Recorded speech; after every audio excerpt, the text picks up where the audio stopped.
Dari Temasek ke Singapura, negara kaya tanpa jiwa.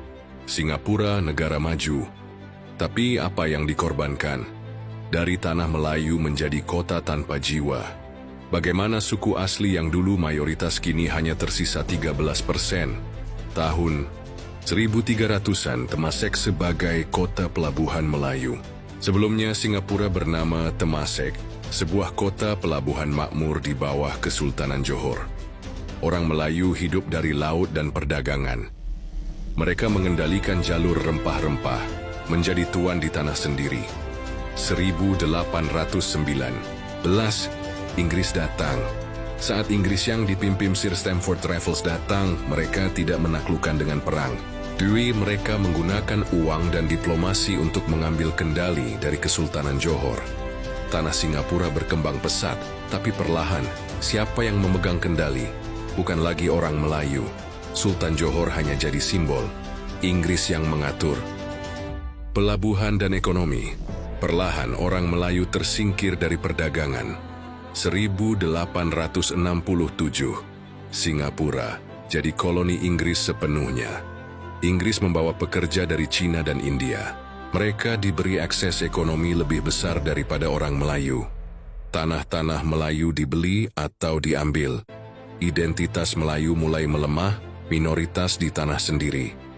Dulu mayoritas, sekarang orang Melayu hanya tersisa 13%. 1942 hingga 1945. Pendudukan Jepang. Saat Jepang mengalahkan Inggris, banyak yang berharap ada perubahan. Tapi Jepang justru lebih brutal. 1959, Singapura mendapat pemerintahan sendiri. Lee Kuan Yew naik dengan janji keadilan. Tapi secara perlahan apa yang terjadi? Kebijakan ekonomi lebih pro-etnis Tionghoa. Akses orang Melayu ke pendidikan dan bisnis makin sulit.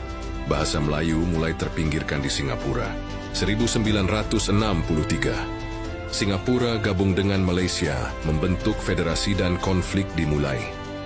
Singapura awalnya bagian dari Malaysia, tapi ada konflik. Pemerintah Malaysia ingin mempertahankan dominasi Melayu sebagai penduduk dun asli tanah Melayu. Lee Kuan Yew ingin Singapura tetap multiras tapi dengan kendali ekonomi di tangan etnis tertentu dan mengesampingkan orang Melayu. Penyebab konflik Singapura dengan Malaysia. Perbedaan politik. Malaysia ingin menegakkan kebijakan yang lebih berbasis pada hak istimewa Melayu untuk mempertahankan identitas. Sementara Singapura ingin menerapkan meritokrasi tanpa diskriminasi. Rasial, yaitu imigran Tionghoa dan India memiliki hak yang sama dalam politik dan ekonomi. Ketegangan etnis. Kerusuhan rasial terjadi karena perbedaan ekonomi antara etnis Melayu dan Tionghoa. Kepentingan geopolitik. Singapura dipandang lebih menguntungkan secara ekonomi sebagai entitas yang terpisah karena dikendalikan oleh kepentingan asing. 1965, Singapura dikeluarkan dari Malaysia. Pasca pemisahan, pemerintah Singapura yang dipimpin oleh Lee Kuan Yew melakukan modernisasi besar-besaran. Tetapi dengan mengorbankan budaya lokal.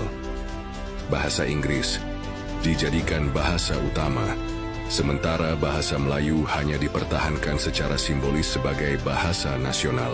Generasi muda Singapura kini lebih akrab dengan budaya Barat daripada budaya Melayu asli. Dampak terhadap penduduk asli di Singapura. Bagaimana kondisi orang Melayu di Singapura? Sekarang, orang Melayu hanya 13% dari populasi. Sulit. Membeli rumah karena harga tinggi. Pendidikan dan ekonomi lebih sulit diakses. Bahasa Melayu hampir tidak digunakan dalam kehidupan sehari-hari. Pertanyaannya, ini kemajuan atau penjajahan dengan cara halus? Indonesia sekarang mengalami gelombang investasi asing besar-besaran, tapi kita harus belajar dari Singapura. 1. Perkuat kontrol atas tanah dan ekonomi. 2. Jangan biarkan kebijakan memarginalkan budaya asli. 3. Pastikan investasi membawa manfaat juga bagi rakyat dan negara, bukan hanya asing. Jika tidak, Indonesia bisa mengalami nasib yang sama.